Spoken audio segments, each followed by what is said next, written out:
சர்ச்சைக்குரிய வக்ஃப் சட்ட திருத்த மசோதாவை மக்களவையில் தாக்கல் செய்தார் மத்திய அமைச்சர் கிரண் ரிஜிஜு. இஸ்லாமியர்களுக்கு எதிரானதாக இல்லை என்று மத்திய அமைச்சர் ராஜீவ் ரஞ்சன் விளக்கம். சட்ட திருத்த மசோதா இஸ்லாமியர்களை குறிவைப்பதாக திமுக நாடாளுமன்ற குழு தலைவர் கனிமொழி குற்றச்சாட்டு. அரசியலமைப்பை மீறும் வகையில் உள்ளதாகவும் மக்களவையில் பேச்சு. ஜப்பான் நாட்டில் ரிக்டர் அளவில் 7.1 பதிவான நிலநடுக்கம். தெற்கு ஜப்பானை மையமாக கொண்டு உருவான நிலநடுக்கத்தால் சுனாமி எச்சரிக்கை.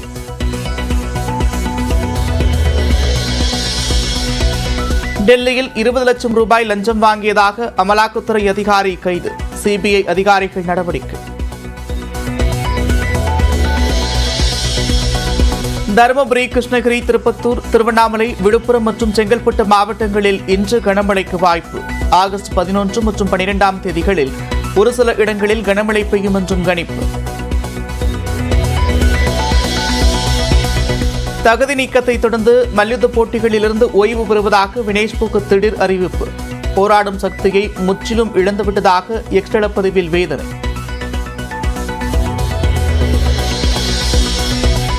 பதக்கம் வென்ற வீராங்கனையாக வினேஷ் போகத்தை வரவேற்போம் என்று ஹரியானா அரசு உறுதி. வெள்ளி பதக்கம் வென்றவருக்கான பரிசு வழங்கப்படும் என்றும் அறிவிப்பு. வினேஷ் போகத் தகுதி நீக்கம் தொடர்பாக பேச அனுமதி மறுத்ததாக கூறி மாநிலங்களவையில் எதிர்க்கட்சிகள் அமளி. வெளிநடப்பு செய்ததை அடுத்து அதிருப்தியால் வருத்தத்துடன் வெளியேறிய மாநிலங்களவை தலைவர். कुछ समय के लिए यहाँ बैठने में अपने आप को सक्षम नहीं पा रहा हूँ. मैं दुखी मन से नमस्कार.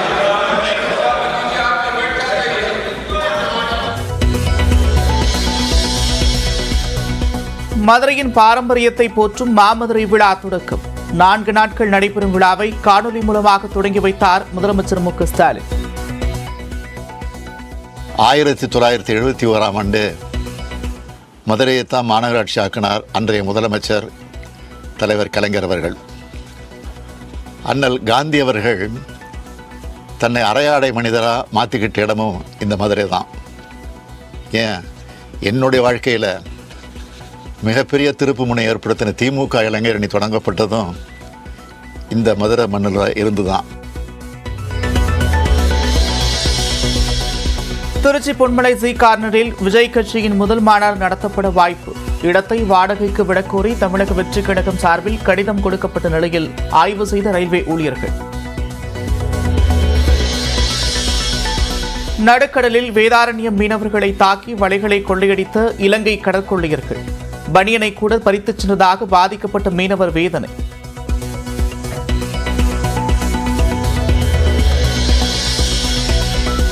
நெல்லை மாவட்டம் வள்ளியூரில் கிங்ஸ் மெட்ரிகுலேஷன் பள்ளியில் மாணவர்களுக்கிடையே மோதல். மாணவர் பேரவைத் தலைவர் தேர்தல் நடந்த மோதல் தொடர்பாக காவல் ஆய்வாளரின் மகன் தவிர்த்து 6 மாணவர்கள் சிறுவர் சீர்திருத்த பள்ளியில் அடைப்பு.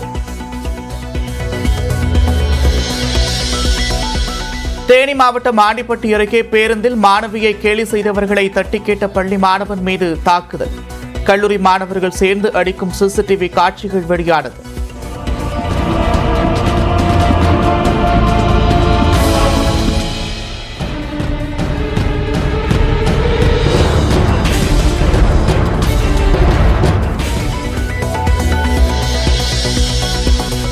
ஆம்ஸ்டாங் கொலை வழக்கில் சிறையில் உள்ள ரவுடி நாகேந்திரனை விசாரிக்க காவல்துறை முடிவு.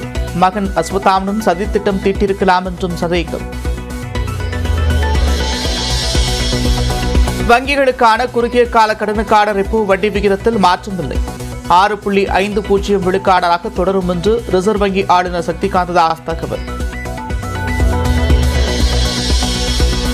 பொள்ளாச்சி அருகே ஆழியாறு அணை நிரம்பியது. 11 மதகுகள் வழியாக 1400 கனஅடி நீர் வெளியேறுவதால் கரையோர பகுதிகளுக்கு வெள்ள எச்சரிக்கை.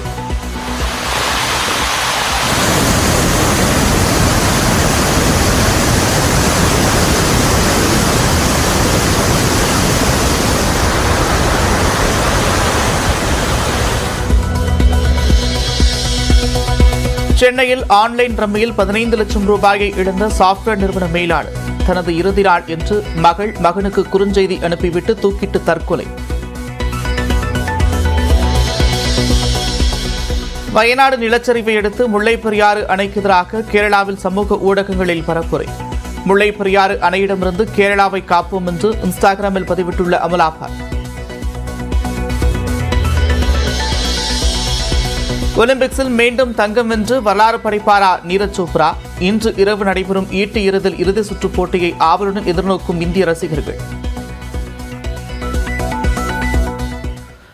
மக்களவையில் தாக்கல் செய்யப்பட்டுள்ள வக்ஃப் வாரிய சட்டத்திருத்த மசோதாவுக்கு எதிர்க்கட்சிகள் கடும் எதிர்ப்பு தெரிவித்தன. வக்ஃப் வாரிய சட்டத்திருத்த மசோதா மக்களவையில் இன்று தாக்கல் செய்யப்பட்டது. இதனை நாடாளுமன்ற விவகாரங்கள் துறை அமைச்சர் கிரண் ரிஜிஜு தாக்கல் செய்தார். இந்த சட்டத்திருத்த மசோதாவில் வக்ஃப் வாரியங்களின் செயல்பாடுகளில் வெளிப்படைத்தன்மை, வாரியத்தில் இஸ்லாமிய பெண்கள் மற்றும் இஸ்லாமியர் அல்லாதவர்களின் பிரதிநிதித்துவத்தை உறுதி செய்வது, வாரியத்தின் அதிகாரத்தை ஒழுங்குபடுத்துவது உள்ளிட்ட பல்வேறு முக்கிய மாற்றங்கள் முன்மொழியப்பட்டிருக்கிறது.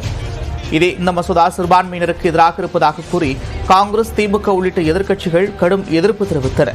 மசோதாவுக்கு எதிர்ப்பு தெரிவித்து பேசிய காங்கிரஸ் எம்பி KC வேணுகோபால், முஸ்லிம் அல்லாதவர்கள் வக்ஃப் வாரியத்தில் உறுப்பினர்களாக அங்கம் வகிக்கும் வகையில் சட்ட திருத்தம் உள்ளது மத நம்பிக்கைக்கு எதிரானது என்று குற்றம் சாட்டினார். We are Hindu, sir. We are a believer. But same time we are respecting the faith of other religions also.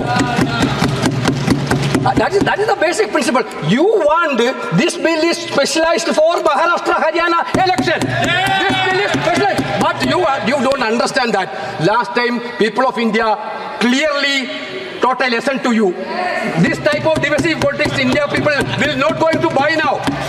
Now again you are trying to experiment that bill. Sir, again this is an attack on federal system also. Vinesh Phogat தகுதி நீக்கம் தொடர்பாக பேச அனுமதி மறுக்கப்பட்டதை கண்டித்து எதிர்க்கட்சிகள் அமளியில் ஈடுபட்டதால் அதிருப்தி அடைந்த மாநிலங்களவைத் தலைவர் ஜெகதீப் தன்கர் அவையிலிருந்து வருத்தத்துடன் வெளியேறினார். எடை அதிகமாக இருந்த புகாரில் பாரிஸ் ஒலிம்பிக்கிலிருந்து வினேஷ் போகத் தகுதி நீக்கம் செய்யப்பட்டது தொடர்பாக மாநிலங்களவையில் விவாதம் நடத்த எதிர்க்கட்சி எம்பிக்கள் கோரிக்கை வைத்தனர். ஆனால் அந்த கோரிக்கை நிராகரிக்கப்பட்டது. அதனைத் தொடர்ந்து எதிர்க்கட்சி உறுப்பினர்கள் அமளியில் ஈடுபட்டனர். அமைதி காக்குமாறு மாநிலங்களை தவிர ஜெகதீப் தன்கர் அறிவுறுத்தியும் அதனை அவர்கள் கேட்கவில்லை. இதனிடையே இந்த விவகாரத்தில் அரசு சார்பில் உரிய நடவடிக்கை எடுக்கப்பட்டு வருவதாக அமைச்சர் JP நட்டா கூறினார். அதனை ஏற்க மறுத்து அமளி தொடர்ந்த நிலையில் அவர்கள் தன்னை அவமானப்படுத்திவிட்டதாக கூறி ஜெகதீப் தன்கர் அவையிலிருந்து வெளியேறினார். यहाँ बैठने में अपने आप को सक्षम नहीं पा रहा हूं. मैं दुखी मन से नमस्कार.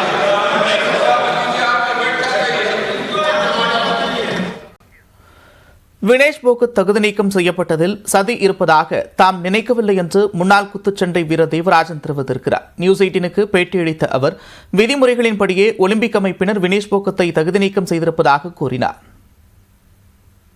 இப்போ வந்து எல்லாருக்குமே இது பாக்ஸிங்கும் சரி, ரெஸ்லிங்கும் சரி, வெயிட் லிப்டிங்கும் சரி, அதே மாதிரி ஜூடோவும் சரி, எடை பிரிவு சம்பந்தப்பட்டது. ஸோ இந்த எடை பிரிவில் என்னன்னா கரெக்டான எடையை காமிக்கிறதுன்றது ரூல். இதுல வந்து வினேஷ் போகட்டுக்கும் சரி, வேற அமெரிக்கா வீராங்கனையான இதே ரூல் தான், வினேஷ் போகட்டுக்கும் இதே ரூல் தான். ஸோ ஆஸ் பர் ரூல் அவங்க பண்ணியிருக்காங்க. பட் அதே நேரத்தில் இவங்க வந்து ஃபர்ஸ்ட் வந்து 56 கிலோல எடை பிரிவில் அவங்க விளையாடி இருந்தாங்க. அதுக்கப்புறம் 53 குறைச்சி இப்போ 50ல வந்திருக்காங்க. அப்பனா பாத்துக்கோங்க எவ்வளவு கஷ்டம். அதாவது வெயிட், இப்போ அதுதான் நான் வந்து நிறைய விஷயத்துல சொல்லுவேன், வெயிட் வேயிங், அதாவது எடையை காமிச்சு விளையாடுற விளையாட்டுக்கும் மற்ற விளையாட்டுக்கும் நிறைய வித்தியாசம் இருக்கு. இவங்கெல்லாம் நைட்டு ஃபுல்லா அவங்க முயற்சி செஞ்சிருக்காங்க. இவன் அதாவது அவங்க எடை, அதாவது முடிய கூட கட் பண்ணிக்கிற அளவுக்கு அவங்க பண்ணிருக்காங்கன்னா அப்ப எவ்வளவு அவங்க முயற்சி செஞ்சிருப்பாங்க பாத்துங்க. ஸோ எல்லாமே முயற்சி செஞ்சு முடியாதனால்தான் அந்த நிலைமை வந்து, தவிர யாருமே வந்து இதுல யாருல சதி எல்லாம் கிடையாது. ரூல் வந்து பாருங்களேன், ஸ்டேட் சாம்பியன்ஷிப் இருந்தாலும் சரி, ஒலிம்பிக் இருந்தாலும் சரி, ரூல் தான். அந்த விதியை வந்து நம்ம வேணா இந்தியாவில வேணா நம்ம சரியா பின்பற்றாம இருக்கலாம். ஆனா இன்டர்நேஷனல் லெவல்ல அவங்க வந்து இது ஃபேவர், அதாவது அவருக்கு கஷ்ட வாண்டட்லி